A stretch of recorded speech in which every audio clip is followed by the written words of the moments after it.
Assalomu alaykum. Bugun biz ota uyimizga mehmonga kelganmiz. Bugun sizlarga no'xat sho'rak tayyorlashni o'rgataman. No'xat sho'ragimizga kerak bo'ladigan mahsulotlar 1,5 kilo tayyor ivitilgan no'xat, bir kun oldin ivitib qo'yganmiz no'xatni.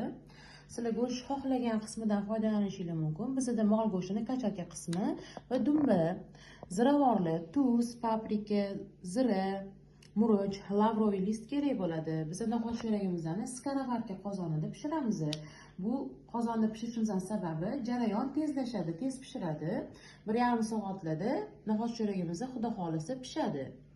Go'shtimizni qismlarga bo'lib olamiz, o'zimizga kerakli qismlarga. Juda maydalab olmaymiz, chunki skaravarka juda ham yumshoq pishiradi. Shuning uchun o'zimizga kerakli qismlarga bo'lib olamiz. Dumbamizni ham kesib olamiz. Men 3 qismga bo'ldim.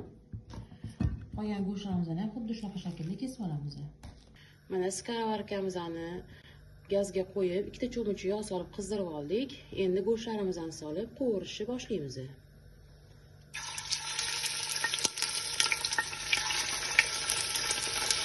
Mana go'shtlarimizni qovurishni boshladik.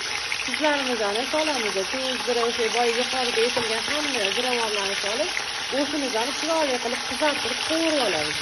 Mana ziravorlarimizni hammasini solib oldik. Endi go'shtimizni chiroyli qilib qizartiramiz.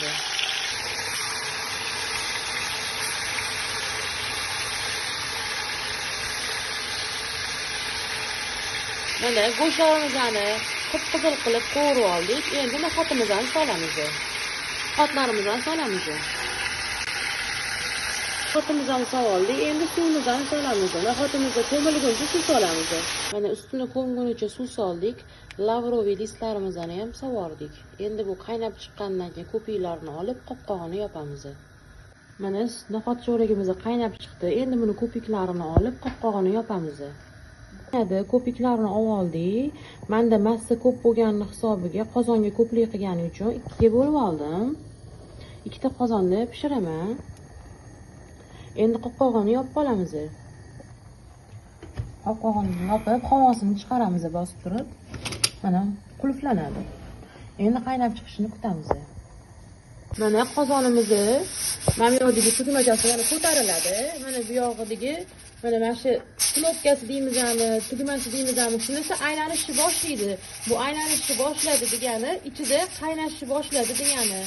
Bu qozonda diqqat qilinglar, juda ham anaqa baland bo'ladi, bosim baland bo'ladi. Shularga ahamiyat berib pishirishinglar kerak. Shunisi aylanib turganda gazni o'rtoqlik qilib olamiz olovimizni. Mana shu turishda 1,5 soat turadi. 1,5 soatda no'xatlari, go'shtlari xil-xil bo'lib pishadi. Mana shu shaklda aylanib turadi mana. Mana bir xil maromda shu tugmachasi aylanyapti. Shunaqa aylanib turishi kerak. Bir xil bo'lib, ichida bosim bo'lib qaynab turadi. Qozonni ochmaysizlar. Pishib chiqqandan keyin gazni o'chirilgan holatida ochiladi. Yana yog'ini etib tushuntiraman video davomida. Mana ovqatimizga 1 soat bo'ldi. Endi tegini o'chirib, mana shu tugmachasini olamiz. Mana rosa katta kuchli bosim chiqyapti. Mana shu havosi chiqib bo'lganidan keyin mana knopkasi pastga tushadi. O'sha tushganidan keyin 2 daqiqadan keyin qopqog'ini ochamiz. Mana bu yoqdan bor bosim havosi ketdi. Mana knopkasi pastga tushdi. Endi buni ochamiz qozonimizni.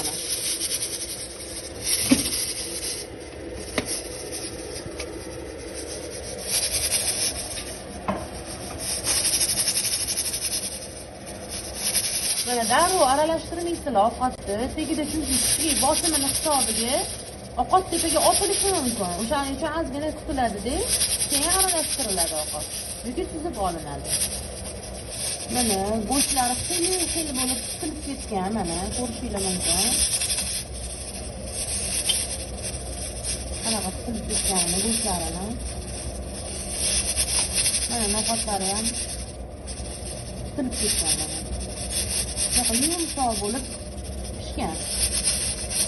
Mana no'xat sho'ragimiz tayyor bo'ldi. Oqsillarga boy bo'lgan no'xat sho'ragimiz.